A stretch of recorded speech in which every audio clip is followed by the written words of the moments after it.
नमस्कार प्यारे दोस्तों। सभी स्टूडेंट्स की रिक्वेस्ट के बाद मैंने जो ट्रांसलेशन स्टडीज़ का हमारा पहला चैप्टर था, पहली यूनिट का फर्स्ट चैप्टर, उसके ऊपर जो है स्टूडेंट्स की डिमांड थी कि क्वेश्चंस विद आंसर भी लेके आए। What is translation? How is a message translated from source language to target language? अगर आप इस वीडियो को देख रहे हैं तो प्लेलिस्ट में जाके ट्रांसलेशन स्टडीज़ के बारे में वो थ्योरेटिकल वे में ज़रूर देखें, तभी आपको समझ आएगी। और मेरा मेहनत करने का यही मकसद है, क्योंकि ट्रांसलेशन स्टडीज़ के ऊपर अभी से पहले कोई इस तरह से वीडियो नहीं बनी है। मैं चाहता हूँ कि मैं एक वेस्ट वे में नरेट करके आपके लिए एक अच्छा मटेरियल प्रोवाइड करा सकूं।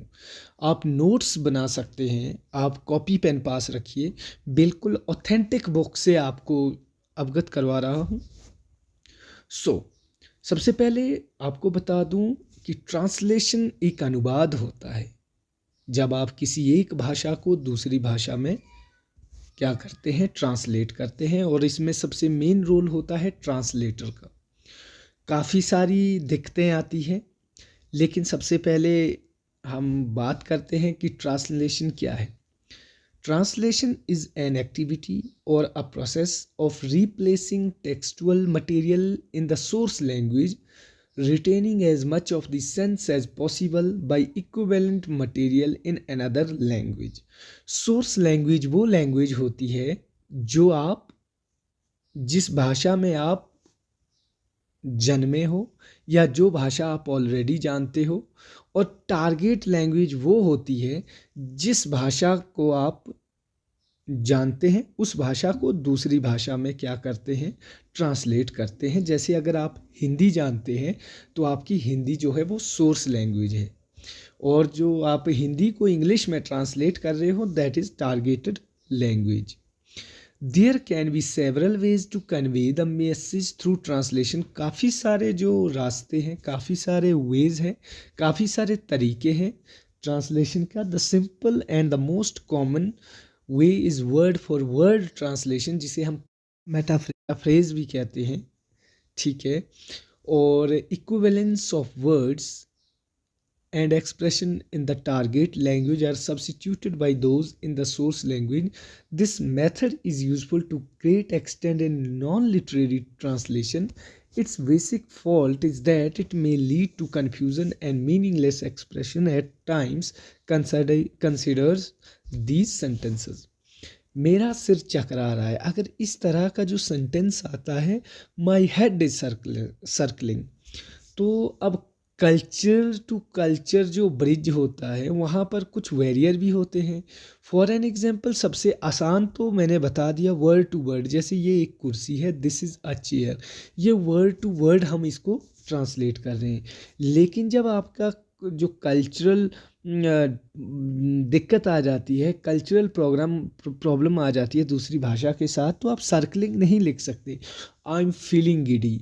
सो जो सेंटेंस है ये एक अब्सर्ड है, this sentence is absurd, it is a bad example of literal translation like I am feeling giddy. The sentence is a good piece of translation. Here the sense has been conveyed effectively by using words in target language English which conveys the essence of the sentence in source language.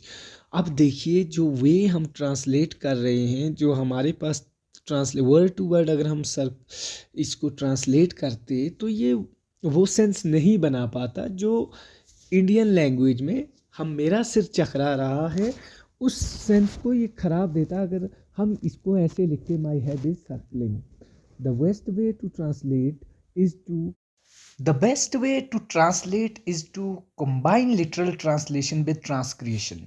It means the translator should keep close to the original text and also be creative where figurative and untranslatable expression are involved to convey the meaning as well the feel of the original.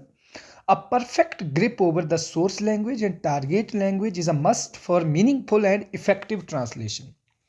नहीं समझे, मैं समझाता हूँ। देखिए मेरा सिर चकरा रहा है, फॉर एन एग्जाम्पल, हिंदी में तो बात समझ आ रही है कि मीन्स कि मैं थका हूँ या मुझे सिर दर्द है, लेकिन जब आप इसे इंग्लिश में इस तरह से लिख रहे हैं, माई हेड इज सर्कलिंग, तो जो सेंटेंस है वो बिल्कुल गलत जा रहा है, मिसलेड कर रहा है इंफॉर्मेशन को। तो हमें जो एज ए ऑडियंस ध्यान रखना होता है, ऑडियंस का भी ध्यान रखना है, उनके कल्चर का भी ध्यान रखना है।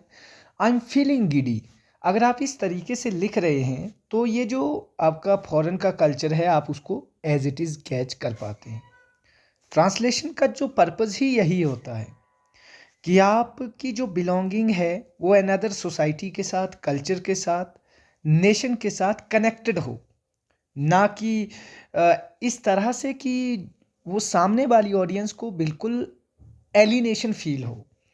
A number of translator work in the renaissance movement in England and Europe. वहाँ पर जब आप रेनेसां आया था, आप जानते हैं काफ़ी सारे ऐसे वर्क थे जो ट्रांसलेट किए गए, चाहे आज का हमारा होमर का वर्क हो, ग्रीक के वर्क हो, सारे वर्क क्या किए गए हैं, ट्रांसलेट किए गए हैं। Translation serves as a bridge between the culture of people speaking different languages. It ensures culture interchange at individual and societal level. It is through translation that people feel the need to remain connected with the people of other socio-cultural communities. Translation के काफ़ी ज़्यादा फ़ायदे हैं आज के दौर में। अगर हम पूरा वर्ल्ड आज के दौर में इतना कनेक्टेड है तो ड्यू टू ट्रांसलेशन। क्यों? क्योंकि हम वहाँ के कल्चर को किसी लिटरेचर के थ्रू जानते हैं। कोई लिटरेचर होगा जो भारत का काफ़ी पॉपुलर है, लेकिन वो क्या होगा, हमारा वहाँ पे जाके उसकी ट्रांसलेशन होगी, they will know that about the Indian culture. Okay, another important purpose of translation is to unify and strengthen the process of democracy. Democracy में ट्रांसलेशन का काफ़ी ज़्यादा रोल रहता है। In a democracy like India, political leaders need to reach to the people different speaking different languages in different parts of the world. Even अपने ही देश में हम जब घूमते हैं, हमारे जब पॉलिटिकल लीडर्स, उनको काफ़ी ज़्यादा वेरिएशन मिलती है लैंग्वेजेस में।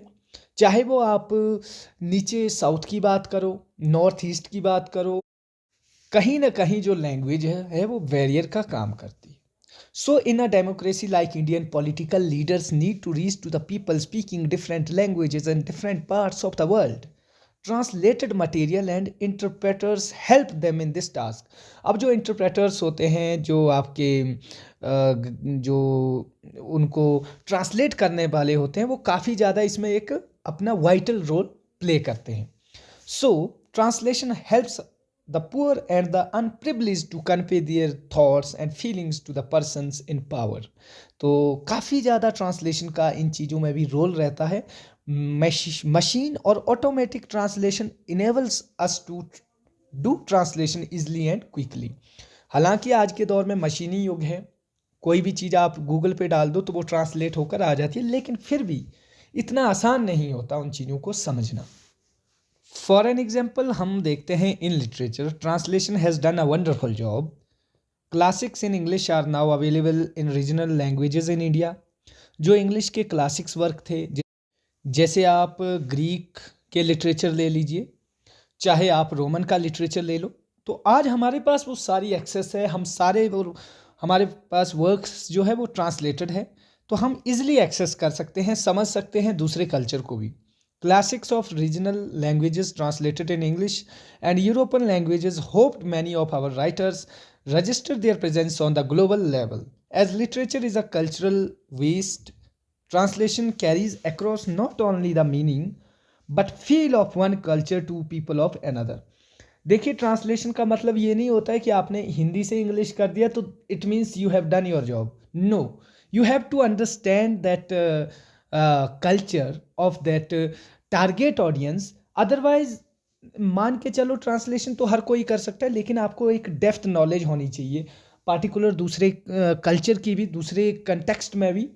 हर एक एक्टिविटी में जब आप जाओगे, जब वहाँ के कल्चर में घुसोगे, तो आपको समझ आएगा कि कोई ऐसे वर्ड्स तो नहीं है जो उनको ऑफेंड कर रहे हैं, जो उनको मिसलेड कर रहे हैं। तो ये सारी बातों का हमें क्या करना पड़ता है, ध्यान रखना पड़ता है। In science and technology the usefulness of translation is immense.